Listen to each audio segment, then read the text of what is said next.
जय सिया राम मित्रों, आप देख रहे हैं आदर्श धर्म सनातन धर्म यूट्यूब चैनल। और आज का विषय है कि रावण के वध के पश्चात उसकी बहन शूर्पणखा का क्या हुआ था। तो आज जानते हैं इस विषय में। रावण की मृत्यु के पश्चात विभीषण राजा बन गए और लंका में शांति पूर्वक राजकाज करते हुए विभीषण प्रजा का रंजन करने लगे। किंतु रावण की बहन शूर्पणखा को चैन कहाँ था, इसलिए उसने लंका छोड़ दिया और दैत्य गुरु शुक्राचार्य की खोज में निकल पड़ी। दैत्य गुरु को रावण की माता कैकसी ने लंका से निष्कासित कर दिया था, जिसकी कथा का वीडियो भी इसी चैनल पर प्रसारित किया जा चुका है, जिसका लिंक ऊपर आई में दिया जा रहा है। कृपया वो वीडियो अवश्य देखें। शुक्राचार्य का आश्रम समुद्र के इस पार भारत में दंडकारण्य किष्किंधा राज्य में था। खरदूषण त्रिशिरा नामक राक्षस जो रावण के ममेरे भाई थे, वो दंडकारण्य के अधिपति थे। इन सब की मृत्यु के बाद भी शुक्राचार्य जी विद्यार्थियों को विद्या प्रदान कर रहे थे। शूर्पणखा उनके पास जाकर अपनी राक्षस जाति की उन्नति और अयोध्यापति श्री राम तथा अपने सौतेले भाई लंकापति विभीषण से बदला लेने के लिए प्रयत्न करने को कहती है। इसके लिए वो कुछ भी करने को तैयार है। शुक्राचार्य जी ने कहा कि यहाँ का राजा सुग्रीव, लंका का राजा विभीषण और समस्त भारत के सभी राजा अयोध्या के राजा राम के अधीन हैं। सभी उनके भक्त हैं। उनके विरुद्ध यहाँ पर न तो कोई कार्य हो सकता है और न उपक्रम। अतः हम लोगों को पूर्व दिशा में समुद्र के उस पार, जहाँ अभी तक आर्यों की सभ्यता का विकास नहीं हुआ है, लोग अभी भी कबीलों में रहते हैं, कच्चा मांस खाते हैं, उधर चलकर भगवान आशुतोष की आराधना करते हैं।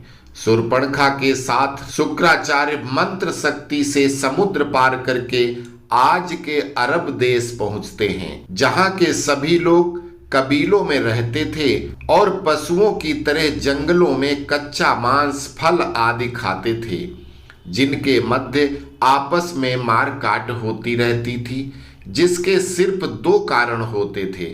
पहला खाना अर्थात शिकार, अपना इलाका, और दूसरा स्त्री। इनके यहाँ स्त्री किसी की पत्नी नहीं बल्कि ताकतवर पुरुष ही उससे संभोग करता था। कबीले की सभी स्त्रियां पहले सरदार की स्त्री, उसके बाद जब सरदार किसी दूसरी स्त्री को अपना लेता था तो पहली स्त्री फिर किसी अन्य पुरुष के साथ रहती थी। शुक्राचार्य की प्रतिज्ञा के बारे में सभी जानते हैं कि वो सदैव अंधेरे अर्थात पाप को बढ़ावा देने वाले हैं। वो सदैव पापियों के मददगार रहे हैं। फिर शूर्पणखा तो उनके प्रिय शिष्य रावण की छोटी बहन थी, भला उसकी बात क्यों नहीं मानते। शूर्पणखा की नाक का अग्रभाग कटा हुआ था, अतः वो सदैव अपना मुख ढककर रखती थी। हालांकि वो अतिशय सुंदरी भी थी और साथ साथ माया जानती थी और कोई भी रूप ले सकती थी। उस समय वहां पर सैकड़ों कबीले थे। मनुष्य जानवरों की तरह इधर उधर जंगलों में भटकते थे और उनके सिर्फ दो ही काम थे, भूख लगे तो शिकार करके कच्चा ही खा जाओ और स्त्री देखो तो सहवास कर। शूर्पणखा के साथ शुक्राचार्य जी ने भगवान शिव के प्रतिरूप अर्थात शिवलिंग की स्थापना करके शिव आराधना शुरू कर दिया। शूर्पणखा भी वहीं बैठकर बिना श्रद्धा भक्ति के शिव मंत्रों का जाप कर रही थी। थोड़े दिनों में उधर से वहां के सबसे शक्तिशाली कबीले की टोली गुजरी, जिसका मुखिया एक आदम नाम का एक भयानक लंबा चौड़ा हष्ट पुष्ट शरीर का मालिक व्यक्ति था। वो व्यक्ति शेर, बाघ, हाथी, घोड़े आदि किसी जीव से ज्यादा शक्तिशाली था। सारे कबीले उसके अधीन थे।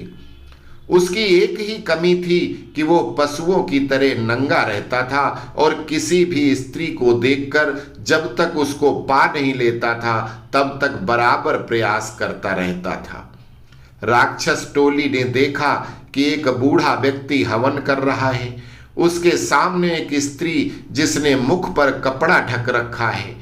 वो सुंदर स्त्री अगर मुखिया को मिल जाए तो मुखिया के साथ रह रही उसकी स्त्री का भोग हम सबको मिल जाएगा। यही सोचकर राक्षस शूर्पणखा का अपहरण करके अपने मुखिया के पास पहुंचा देते हैं। मुखिया आदम ने शूर्पणखा से संभोग की इच्छा जताई। शूर्पणखा ने माया से सभी को विमोहित कर रखा था। उसे मालूम था कि इस स्त्री लोलुप ताकतवर व्यक्ति को कैसे फंसाया जा सकता है, अतः उसने मुखिया को सशर्त अनुमति देने की बात रखी। शुक्राचार्य जी ने इस विवाह की अनुमति दे दिया और शर्त का प्रपत्र तैयार किया गया, जिसमें शर्तें थी कि आदम शूर्पणखा से विवाह के पश्चात उसके दुश्मन अयोध्यापति श्री राम, किष्किंधापति सुग्रीव, हनुमान और अंगद को मारकर उसका बदला लेगा।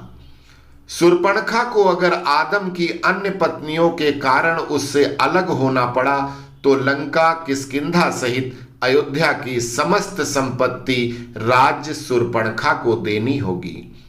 इन दोनों शर्तों के लिखित प्रपत्र के बाद दोनों का कबीले के रस्म रिवाज के अनुसार विवाह हुआ।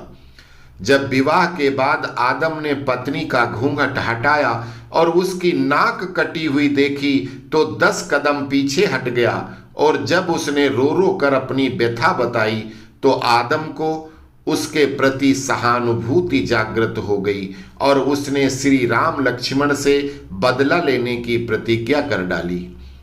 यहाँ उल्लेखनीय है कि नकटी पत्नी अगर सबके सामने आ जाती तो लोगों में बदनामी होती, इसलिए उसने पत्नी को हव्वा नाम दिया और सबको बताया कि मेरे अतिरिक्त जो कोई भी हव्वा का चेहरा देखेगा उसकी मृत्यु हो जाएगी। ये हवा उड़ाने में शुक्राचार्य का भी पूरा साथ रहा और इस तरह से हजारों सालों में कई सारे संप्रदाय जो एक दूसरे में से निकलते रहे वो सभी आदम और हव्वा से उत्पन्न हुए। कालांतर में इन्हीं आदम और हव्वा से यहूदी, ईसाई, मुस्लिम आदि संप्रदायों का जन्म हुआ। इन लोगों ने भी आदम जैसे आदि मानव अर्थात कबीले वाले लोगों की सीख मानी और अब तक उन्हीं की परंपरा अपनाते आ रहे हैं। जैसे स्त्रियां मुख पर हव्वा अर्थात शूर्पणखा की तरह अपने मुख पर हिजाब अवश्य पहनती हैं। आज भी इनका विवाह एक करार, एक समझौता, एक एग्रीमेंट ही होता है। आज भी इनके विवाह में सशर्त विवाह मंजूरी होता है। एक दूसरे को शर्त सुनाते हुए मेहर अर्थात स्त्री को दी जाने वाली रकम का जिक्र करते हुए रजामंदी ली जाती है। अगर किसी कारण विवाह विच्छेद होता है तो मेहर की रकम पुरुष स्त्री को अदा करता है। तो इस तरह शूर्पणखा रावण की मृत्यु के बाद अरब देशों में चली गई थी। आदम नामक व्यक्ति जो कई कबीलों का सरदार था उससे शर्त के साथ संबंध बनाने को राजी हुई थी। नाक कटी है ये छिपाने हेतु ही उसने हिजाब डालने की परंपरा शुरू की थी। अस्तु, जय श्री